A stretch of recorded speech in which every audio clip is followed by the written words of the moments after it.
Pai, é minha primeira aula de pintura e seu pincel me parece grande demais para mim. Essas palavras ecoavam em minha memória como o badalar de um sino antigo, marcando o início de um caminho do qual jamais poderia retornar. Um caminho que transformaria para sempre a vida de duas pessoas que só tinham uma outra neste mundo imensamente solitário. Meu nome é Helena. Tenho 18 anos recém-completados, e durante toda a minha existência, minha vida transcorreu na quietude de uma pequena casa de campo nos arredores de Porto, onde o tempo parecia mover-se mais devagar que em qualquer outro lugar do mundo.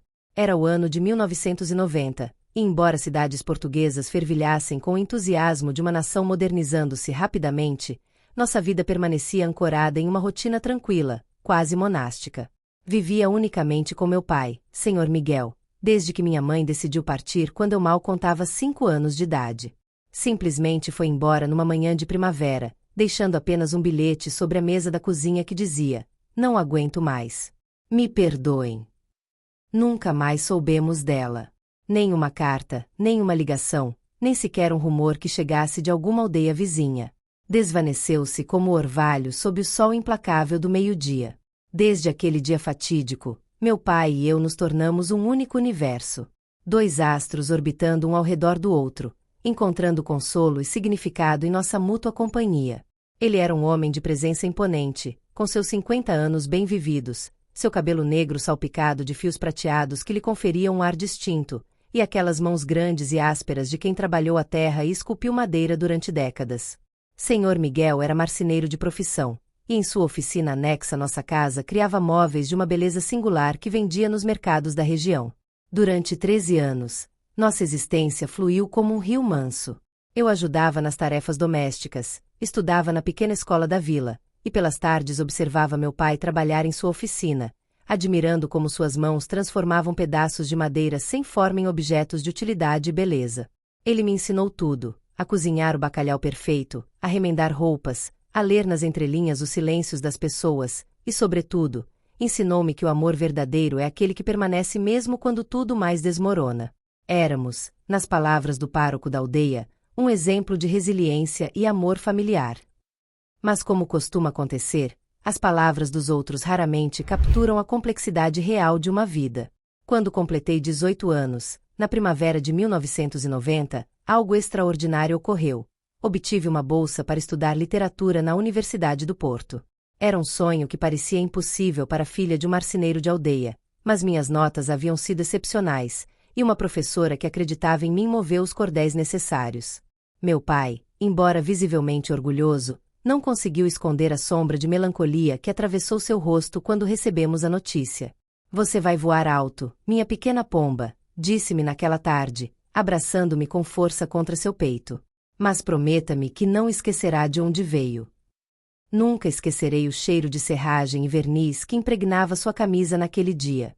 Um aroma que para mim sempre significou lar, segurança, amor incondicional.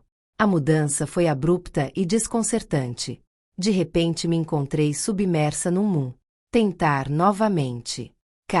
Continuar. Do que não conhecia, salas repletas de estudantes que falavam de autores que eu mal havia lido, cafeterias onde se discutia política e filosofia até o amanhecer, residências universitárias onde as moças contavam segredos entre risos e cigarros. Era emocionante e aterrorizante em partes iguais. Durante as primeiras semanas, retornava para casa todo fim de semana sem falta. Pegava o ônibus das 6 da tarde de sexta-feira e não saía do nosso pequeno refúgio até domingo à noite. Meu pai sempre me recebia com um jantar preparado e aquele sorriso dele que iluminava toda a casa. Mas a cada visita, notava algo diferente nele. Uma quietude nova, um silêncio mais profundo. A casa, que antes ressoava com nossas conversas e risadas, agora parecia grande demais e vazia demais para um único homem. "Como vão as coisas por aqui, pai?" perguntava enquanto jantávamos. "Bem, filha, tudo bem. O trabalho não falta e os vizinhos sempre perguntam por você", respondia com seu tom habitual, mas eu percebia a solidão que se escondia atrás de cada palavra. Foi à medida que o semestre avançava quando comecei a espaçar minhas visitas. Uma colega de turma, Beatriz, me introduziu no circuito de festas universitárias. No início rejeitei os convites, sentindo-me deslocada entre aqueles jovens que pareciam ter nascido sabendo como se divertir. Mas Beatriz era persistente, e numa noite de outubro finalmente cedi. Lembro-me daquela primeira festa como se tivesse sido ontem. Foi num apartamento compartilhado do centro do Porto, com as janelas escancaradas deixando entrar a brisa noturna que trazia consigo o aroma do mar. A música atroava pelos alto-falantes, havia gente por todos os lados, e alguém colocou um copo de sangria em minha mão quase sem que eu percebesse.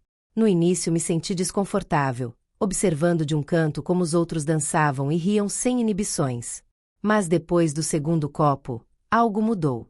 A timidez começou a se dissolver, e pela primeira vez na vida, senti uma liberdade embriagadora. Naquela noite retornei à residência passadas as 3 da madrugada, com os pés doloridos de tanto dançar e um sorriso que não conseguia apagar do rosto. Havia sido mágico. Eu me sentira parte de algo maior que eu mesma, conectada com aqueles estranhos que durante algumas horas se tornaram companheiros de aventura. A partir de então, as festas tornaram-se cada vez mais frequentes. Às sextas-feiras já não as passava no ônibus de volta para casa, senão em algum bar do bairro universitário, rodeada de gente nova, música nova, experiências novas. As visitas a meu pai se reduziram a uma vez por mês, e quando retornava, a culpa me apertava o estômago ao ver como seus olhos se iluminavam com minha chegada, revelando quanto havia esperado por aquele momento. Você se tornou toda uma senhorita da cidade, dizia-me com uma mistura de orgulho e nostalgia, observando minhas roupas novas, meu penteado diferente, a maquiagem que agora usava. Não mude tanto a ponto de deixar de ser minha Helena, acrescentava em voz baixa, quase para si mesmo. Mas eu estava mudando sim. Sentia em cada fibra do meu ser. A garota tímida da aldeia estava dando lugar a uma jovem que descobria o mundo, que provava o sabor da independência, que se sentia viva de uma maneira que nunca antes havia experimentado. E a cada transformação, a distância entre meu pai e eu parecia alargar-se um pouco mais. Chegou dezembro, e com ele, as festas de fim de semestre. Numa noite particularmente fria, assisti a uma celebração no antigo solar reconvertido em centro cultural. A música era diferente naquela noite, mais sofisticada, e alguém havia preparado coquetéis que sabiam a frutas tropicais e a promessas de aventuras distantes. Bebi mais do que devia, permitam-me ser honesta. O álcool me fazia sentir audaz, invencível, como se pudesse conquistar o mundo inteiro apenas desejando. Quando olhei o relógio, eram quase 2 da madrugada. Com os sentidos embotados pelo álcool e a euforia da noite, peguei um táxi de volta para a casa de meu pai. Não sei exatamente o que me impulsionou a fazê-lo em vez de retornar à residência. Talvez a culpa acumulada, talvez a nostalgia repentina, ou talvez simplesmente o capricho de quem bebeu demais. O táxi me deixou em frente à nossa casa passadas as 3. A luz da varanda estava acesa, como sempre que me esperava. Abri a porta com minha chave, tentando fazer o menor ruído possível, mas é claro que ele me ouviu. Meu pai sempre teve um ouvido extraordinário. Encontrei-o em seu escritório, sentado diante de sua escrivaninha de carvalho onde costumava fazer os esboços de seus móveis. A luminária de bronze projetava um círculo de luz dourada sobre os papéis espalhados, deixando o resto da sala em penumbra.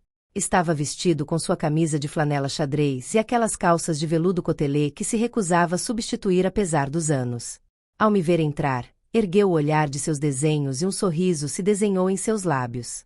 Naquele momento, iluminado pela luz quente da luminária, com seus fios grisalhos brilhando como fios de prata e aquelas rugas de expressão que marcavam seu rosto como mapas de uma vida bem vivida, pareceu-me mais bonito que nunca. Não como pai, senão como homem. O pensamento me sobressaltou, mas o álcool amorteceu meu alarme. Boa noite, pai! Exclamei com uma alegria artificial, aproximando-me com passo inseguro e dando-lhe um golpe brincalhão no ombro. Ele riu, aquela risada profunda que sempre me reconfortara, e recostou-se em sua cadeira giratória. Alguém esteve celebrando, pelo que vejo, comentou com tom divertido, embora percebi a preocupação subjacente em sua voz. Você cheira a perfume caro e vinho mais caro ainda. Estou aproveitando a vida, pai. Como você sempre me disse para fazer, respondi, deixando-me cair no sofá de couro que havia junto à janela. O quarto começava a girar suavemente. Ele me observou em silêncio durante alguns segundos que se fizeram eternos. Havia algo diferente em seu olhar naquela noite, algo que não saberia descrever com precisão. Não era apenas preocupação paternal ou ternura. Havia outra coisa, Algo mais profundo e mais perturbador que fazia meu coração bater um pouco mais rápido. Vá tomar um banho, querida, disse-me finalmente, com uma suavidade que contrastava com a intensidade de seu olhar.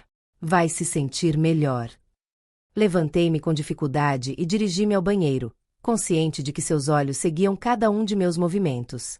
O corredor parecia mais longo do que o habitual. As paredes inclinavam-se ligeiramente em minha direção.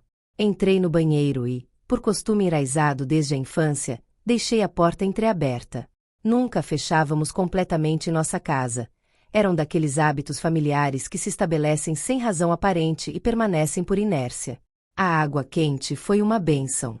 Deixei que corresse sobre minha cabeça, arrastando a fumaça dos cigarros alheios, o cheiro de perfume misturado com suor, a sensação pegajosa do álcool.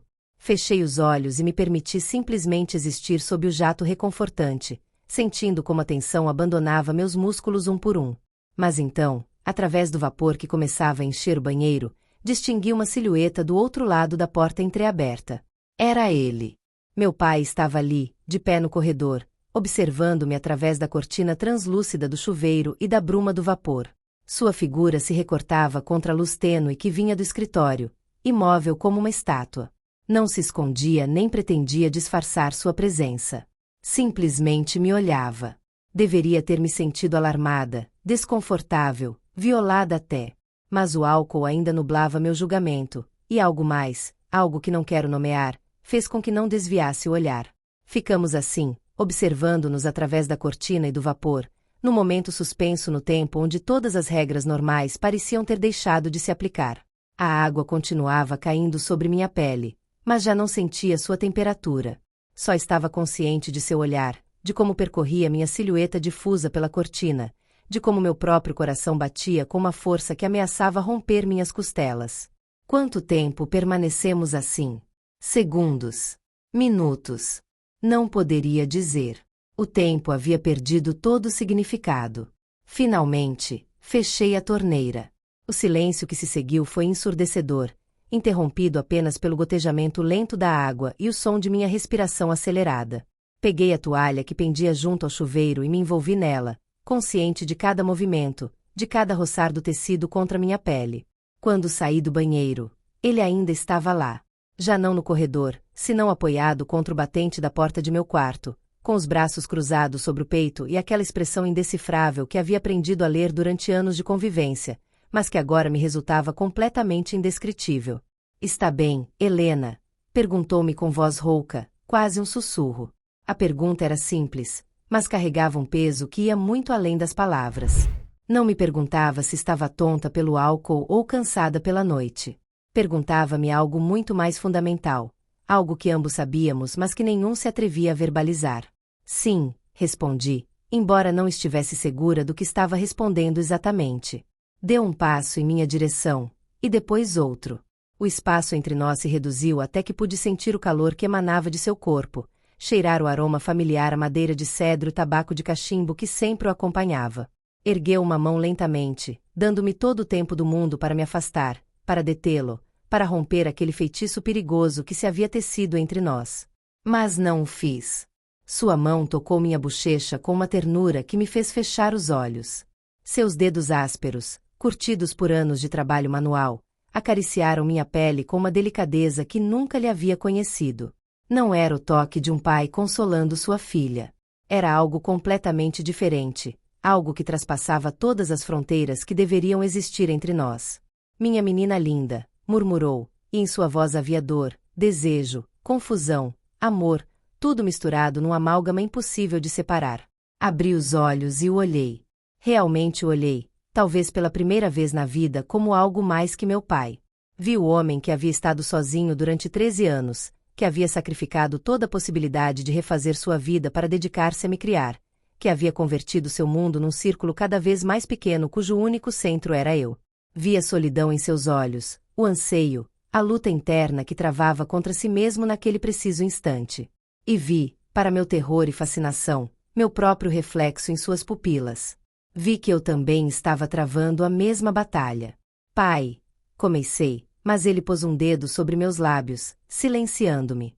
"Não diga nada", sussurrou. "Por favor, não diga nada." Sua mão desceu de minha bochecha ao meu pescoço, seus dedos traçando o contorno de minha clavícula com uma lentidão tortuosa. Cada carícia era uma pergunta silenciosa, e minha imobilidade, minha respiração entrecortada, minha incapacidade de me afastar, eram minha resposta. O mundo exterior havia deixado de existir. Já não havia universidade, nem festas, nem planos de futuro. Só existia aquele quarto, aquela luz tênue que entrava do corredor, o som de nossas respirações sincronizando-se, e o abismo vertiginoso que se abria a nossos pés, convidando-nos a saltar. Isso está errado, disse finalmente, embora minha voz soasse fraca, sem convicção. Eu sei, respondeu ele, e a dor em sua voz era palpável. Deus sabe que eu sei. Mas... Não terminou a frase. Não era necessário. Ambos sabíamos o que ficava sem dizer. Atraiu-me para si, e eu fui sem resistência, como uma marionete cujos fios tivessem sido cortados.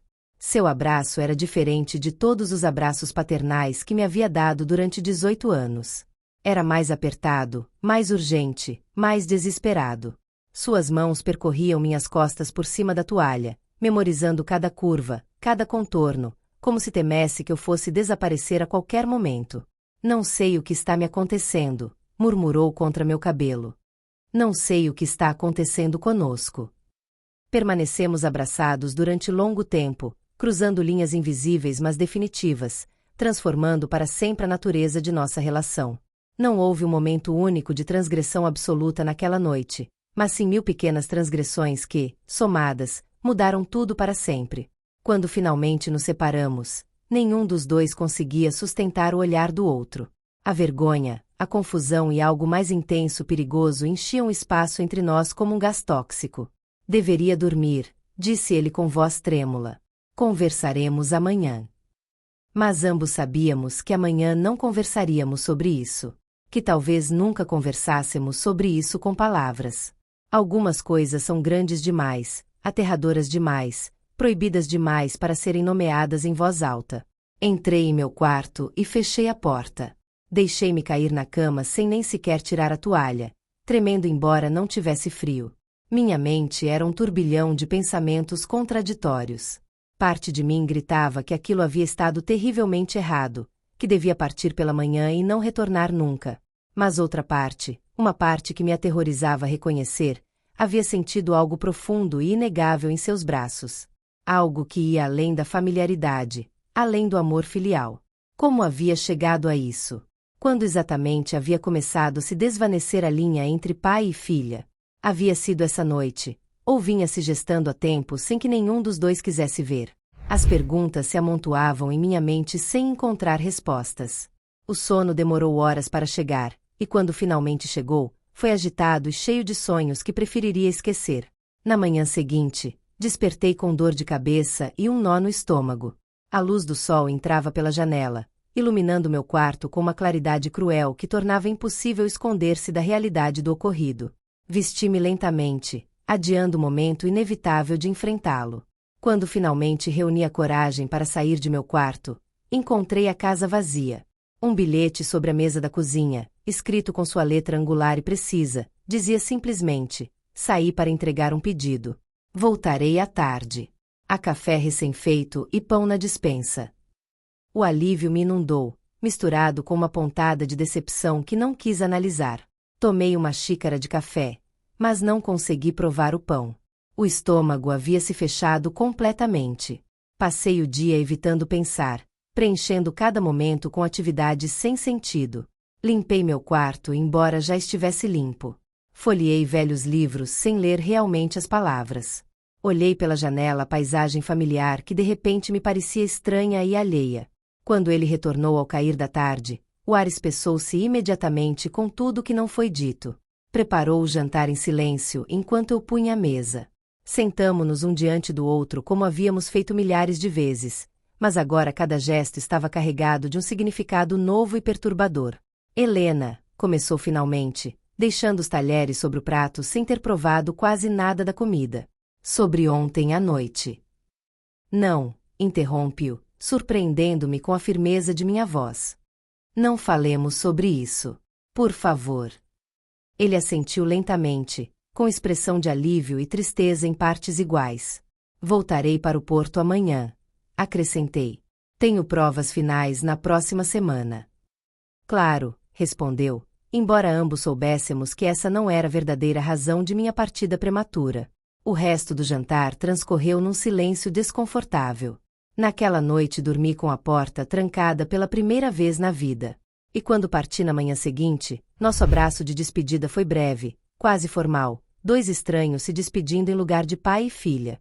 Durante as seguintes semanas, mergulhei nos estudos com uma intensidade quase maníaca, usando os livros e provas como escudo contra meus próprios pensamentos. Não retornei para casa no Natal, inventando uma desculpa sobre um trabalho em grupo que devia entregar em janeiro. Meu pai não insistiu. Falávamos por telefone uma vez por semana, conversas breves e superficiais onde ambos fingíamos que tudo era normal, que aquela noite não havia existido, que a fenda que se havia aberto entre nós podia ser ignorada se simplesmente não a olhássemos. Mas as fendas não se fecham sozinhas. E o que não se nomeia não desaparece, simplesmente afunda mais profundo, onde pulsa e cresce na escuridão até que já não pode ser contido. Essa é minha história, ou pelo menos o começo dela. Uma história de como as linhas que pareciam tão claras podem se desvanecer quando menos se espera, de como o amor pode se transformar em algo que não tem nome em nenhum dicionário, de como duas pessoas que são tudo uma para a outra podem se converter na perdição mútua. Não posso dizer-lhes como termina esta história porque ainda a estou vivendo. Carrego estas palavras, este segredo, esta culpa e esta confusão comigo cada dia. Às vezes, nas noites solitárias de minha residência universitária, me pergunto se teria sido diferente se minha mãe não nos tivesse abandonado, se meu pai tivesse refeito sua vida com outra mulher, se eu tivesse ido para uma universidade mais distante. Mas as perguntas hipotéticas não mudam a realidade. E a realidade é esta: algo mudou naquela noite de dezembro, algo que não pode ser desfeito, que alterou para sempre a maneira como nos vemos um ao outro. É amor? É solidão transformada em algo escuro e proibido? É a consequência natural de duas pessoas que só tinham uma outra durante tempo demais? Não sei. Sinceramente, não sei. O que sim sei é que quando penso nele, meu coração bate com uma mistura de amor filial, culpa, vergonha, e sim, também desejo. Um desejo que me aterroriza reconhecer, mas que não posso negar completamente. Esta é a história de um segredo que nos consome lentamente, que nos isola do resto do mundo, que nos condena a viver num limbo onde não somos pai e filha, mas tampouco podemos ser nada mais. É a história de um amor que talvez nunca devesse ter existido, mas que existe de todas as formas, feroz e inegável, arrastando-nos para um destino que nenhum de nós compreende completamente. E agora que comecei a contar esta história, percebo que talvez contar seja a única forma de exorcizar os demônios que levamos dentro. Ou talvez, e isto me aterroriza ainda mais, contar seja apenas a maneira de dar-lhes forma, de torná-los mais reais, mais sólidos, mais impossíveis de ignorar. O tempo dirá. Porque embora tenha fugido fisicamente, embora coloque quilômetros de distância entre nós, sei que eventualmente terei que retornar. Terei que olhar meu pai nos olhos novamente e decidir quem somos, quem queremos ser, e se podemos viver com as consequências dessa decisão. Até então, carrego este segredo como uma segunda pele, pesada e desconfortável, mas impossível de tirar. É minha cruz, nossa cruz, e a carregaremos sozinhos, porque a quem poderíamos contar algo assim? Quem poderia entender a complexidade de sentimentos que não tem nome em nenhum idioma? Esta é minha história. O segredo que nos consome. E agora, de alguma maneira, também é a sua, querido leitor. Porque ao ler estas palavras, vocês também carregam um pedaço deste peso. E talvez, só talvez, isso faça com que seja um pouco mais leve de suportar.